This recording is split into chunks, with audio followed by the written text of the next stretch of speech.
ये प्रधानमंत्री का आवाज़ फूंकना चाहते हैं। ये यहाँ की जो संसाधन है, जो भारत गवर्नमेंट के संसाधन है, उसको आग के हवाले करना चाहते हैं और ये देश को अस्थिर की तरफ ढकेलना चाहते हैं। इनका मकसद आंदोलन नहीं है, इनका मकसद है हिंसा फैलाना। इनका मकसद है टोटल हिंसा फैलाना और ये उसी के तरफ ये भारत को भी ढकेलने का ये प्रयास कर रहे हैं। संविधान खतरे में नहीं है, खतरे में ये लोग हैं। इनकी नौकरी चली गई है।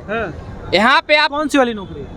इनकी जो ये लूट की नौकरी थी इनकी, ये नौकरी इनकी चली गई। लूट बंद हो गया, भ्रष्टाचार बंद हो गया। चारों तरफ आप देखिए, सीधे जनता के खाता में जो भी योजनाएं हैं सीधे जनता के खाता में जा रहा है।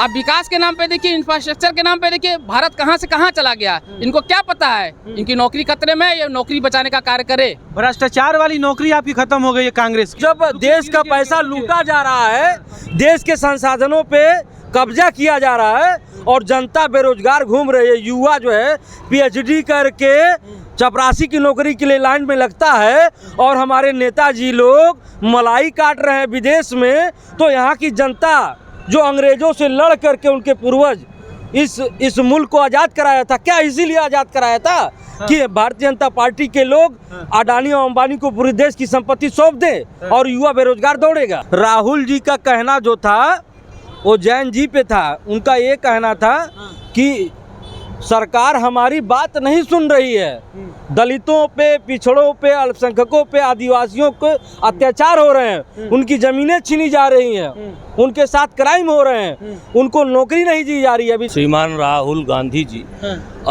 परिपक्व नेता नहीं है। इनके जब भी देश पे कोई बात आती है, जब वो बोलते हैं हमेशा जो है कुछ न कुछ उल्टा हो जाए, युवा रोड पे आ जाए, देश के संपत्ति को तोड़े फोड़े।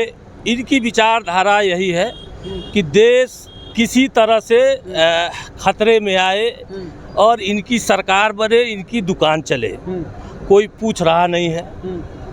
मोदी। क्या नाम पड़ेगा सर आपका? मैं अनवर हुसैन हूँ, महासचिव प्रवक्ता जिला कांग्रेस कमेटी गोरखपुर। एक बात बताइए अनवर जी, जैन जी की तरह जो राहुल गांधी को कहा जा रहा है, राहुल गांधी जी आरोप लगा रहे हैं कि देश के संविधान को, देश की अर्थव्यवस्था को, देश के कानून को बचाना है तो रोडों पर निकलना पड़ेगा। देखिए, महात्मा गांधी जी भी कभी आंदोलन का सहारा लेके ही अंग्रेजों को इस देश से भगाए थे और आंदोलन हमारा लोकतांत्रिक अधिकार है और आंदोलन अगर हमारी बात सरकार नहीं सुनती है, पुलिस नहीं सुनती है, प्रशासनिक अधिकारी नहीं सुनते हैं, प्रधानमंत्री जी नहीं सुनते हैं, तो जनता का लोकतांत्रिक अधिकार है आंदोलन करना। अभी देखिए, जब माननीय प्रधानमंत्री जी सत्ता पे आसीन हुए थे तो उन्होंने कहा था युवाओं को 2 करोड़ हर साल नौकरी देंगे, 15-15 लाख रुपया देंगे, महंगाई ख़त्म करेंगे, बेरोजगारी ख़त्म करेंगे। तमाम सारे मुद्दे उन्होंने के बल पे चुनाव लड़ा था। जब वो प्रधानमंत्री की गद्दी पे आसीन हुए थे तो प्रति बैरल डॉलर क्या तेल था, डॉलर का रेट क्या था, वो सब देखते हुए जब विपक्ष, माननीय राहुल गांधी जी विपक्ष के लीडर हैं, विपक्ष के नेता हैं और जिस तरीके से उन्होंने संविधान को बचाने के लिए, इस भारत को बचाने के लिए, जनता की जो आवाज़ दबी है उसको उभारने के लिए, दलितों की आवाज़, दलितों पे जो अत्याचार हो रहे हैं, पिछड़ों पे हो रहे हैं, अल्पसंख्यकों पे हो रहे हैं, आदिवासियों पे हो रहे हैं। अभी आप देखिए, माननीय प्रधानमंत्री जी के मित्र हैं अडानी जी, उनको एक पेड़ उनको एक पूरा लैंड दिया जा रहा है जिसमें 10 लाख पेड़ हैं। माननीय प्रधानमंत्री जी कहते हैं 1 पेड़ माँ के नाम, और 10 लाख पेड़ वो कटा रहा है। तो क्या ज़बरदस्ती अपने मित्र के लिए इस पूरे देश की संपत्ति को सौंपना। अभी आप देखिए, अंबानी जी की लड़की की शादी हुई, लड़के की हुई, जो भी हुआ अच्छी बात है, लेकिन आप बीएसएनएल के जो टावर हैं ना, आपको पता है, बीएसएनएल के जो टावर हैं उसका अभी तक जियो से पैसा नहीं लिया गया है, तो जियो के किराए पे दिए गए, आप पता कर सकते हैं। तो जब देश का पैसा लूटा जा रहा है, देश के संसाधनों पे कब्जा किया जा रहा है और जनता बेरोजगार घूम रही है, युवा जो है पीएचडी करके चपरासी की नौकरी के लिए लाइन में लगता है और हमारे नेताजी लोग मलाई काट रहे हैं विदेश में, तो यहाँ की जनता जो अंग्रेजों से लड़ करके उनके पूर्वज इस मुल्क को आज़ाद कराया था। क्या इसीलिए आज़ाद कराया था कि भारतीय जनता पार्टी के लोग अडानी और अंबानी को पूरे देश की संपत्ति सौंप दे और युवा बेरोजगार दौड़ेगा। आपका जवाब ये देंगे, दीजिए भैया, क्या नाम पड़ेगा सर आपका? मेरा नाम आशीष गुप्ता है। हाँ। मैं अब ये अनवर भाई हमारे बहुत अच्छे मित्र भी हैं। इनको अब ये नहीं मालूम है, ये आंदोलन करना आपका लोकतांत्रिक अधिकार है, लेकिन ये लोग आंदोलन के नाम पे जिस प्रकार नेपाल में हुआ, बांग्लादेश में हुआ, ये प्रधानमंत्री का आवाज़ फूंकना चाहते हैं। ये यहाँ की जो संसाधन है, जो भारत गवर्नमेंट के संसाधन है, उसको आग के हवाले करना चाहते हैं और ये देश को अस्थिर की तरफ ढकेलना चाहते हैं। इनका मकसद आंदोलन नहीं है, इनका मकसद है हिंसा फैलाना। इनका मकसद है टोटल हिंसा फैलाना और ये उसी के तरफ ये भारत को भी ढकेलने का ये प्रयास कर रहे हैं। अच्छा, कह रहे हैं कि संविधान को मोदी जी ने बोला था नौकरी देंगे युवाओं को, गर्त की तरफ लेके जा रहे हैं। संविधान खतरे में है, लोकतंत्र को खतरे में डाल दिए हैं, शासन प्रशासन इनकी बात नहीं सुन रही है, ओबीसी SC ST के साथ दुर्व्यवहार किया जा रहा है, लोगों के साथ बिहार में जो है ज़मीनें छीनी जा रही हैं। देखिए, संविधान खतरे में नहीं है, खतरे में ये लोग हैं, इनकी नौकरी चली गई है। यहाँ पे आप कौन सी वाली नौकरी? इनकी जो ये लूट की नौकरी थी इनकी, ये नौकरी इनकी चली गई, लूट बंद हो गया, भ्रष्टाचार बंद हो गया। चारों तरफ आप देखिए, सीधे जनता के खाता में जो भी योजनाएं हैं सीधे जनता के खाता में जा रहा है।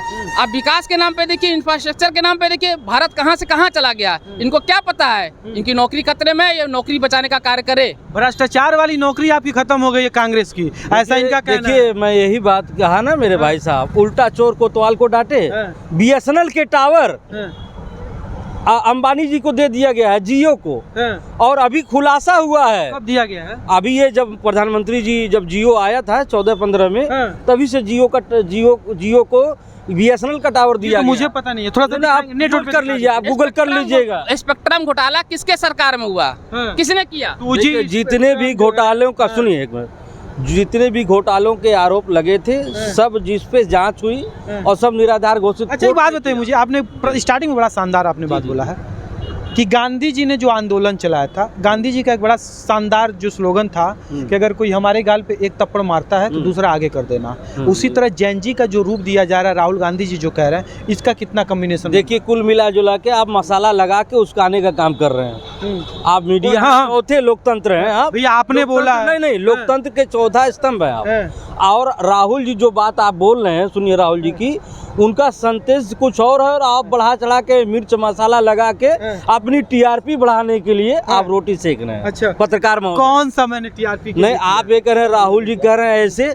राहुल जी का कहना जो था वो जैन जी पे था। उनका ये कहना था कि सरकार हमारी बात नहीं सुन रही है, दलितों पे, पिछड़ों पे, अल्पसंख्यकों पे, आदिवासियों को अत्याचार हो रहे हैं, उनकी ज़मीनें छीनी जा रही हैं, उनके साथ क्राइम हो रहे हैं, उनको नौकरी नहीं दी जा रही है। अभी जल्दी है, देखिए, एक मुझे आपने बोला है कि मैं TRP के लिए, मसाले के लिए मैं कह रहा हूँ। राहुल गांधी जी से हलफनामा मांगा गया, ठीक है, वोट चोरी का। सुन लीजिए मेरी बात, देखिए, उन्होंने नहीं दिया, ठीक है, रिपोर्ट्स मांगे गए उनसे, रिपोर्ट नहीं दिए। तो बताइए, क्वेश्चन पूछना गलत है या फिर आपको बताने में बहुत महत्वपूर्ण प्रश्न आपने पत्रकार महोदय पूछ लिया। चुनाव आयोग एक संवैधानिक संस्था है, ठीक है, उसको विपक्ष के लीडर और माननीय प्रधानमंत्री जी 2-3 लोग की कमेटी उसको चुनती है, सुन रहे हैं ना? तो चुनाव आयोग के ऊपर जब भी आरोप, किसी संस्था के ऊपर जब भारत का विपक्ष का लीडर आरोप लगाता है, तो उस संस्था को आगे आके जवाब देना पड़ता है, ना कि भारतीय जनता पार्टी के प्रायोजित लोग चुनाव आयोग का पक्ष ले रहे हैं। और आपको अगर डर नहीं है, किस बात का डर है? आप खुलासा करिए। माननीय प्रधानमंत्री जी से हाथ जोड़ के निवेदन करना चाहते हैं, ये हमारे भी प्रधानमंत्री है। व्यक्तिगत तौर पे जवाब ये देंगे, आप कम से कम 10 मिनट बोल दिए। भैया बताइए, इनकी जवाब दीजिए। भैया कह रहे हैं कि वोट चोरी के आरोप के साथ साथ जो है देश संवैधानिक पद, जो देश की संविधान है, खतरे में है। भैया, मैं कृष्णपाल सिंह, भारतीय जनता पार्टी कार्यकर्ता हूँ। इनके नेता श्रीमान राहुल गांधी जी परिपक्व नेता नहीं है। इनके जब भी देश पे कोई बात आती है, जब वो बोलते हैं, हमेशा जो है कुछ न कुछ उल्टा हो जाए, युवा रोड पे आ जाए, देश के संपत्ति को तोड़े फोड़े। इनकी विचारधारा यही है कि देश किसी तरह से खतरे में आए और इनकी सरकार बने, इनकी दुकान चले, कोई पूछ रहा नहीं है। मोदी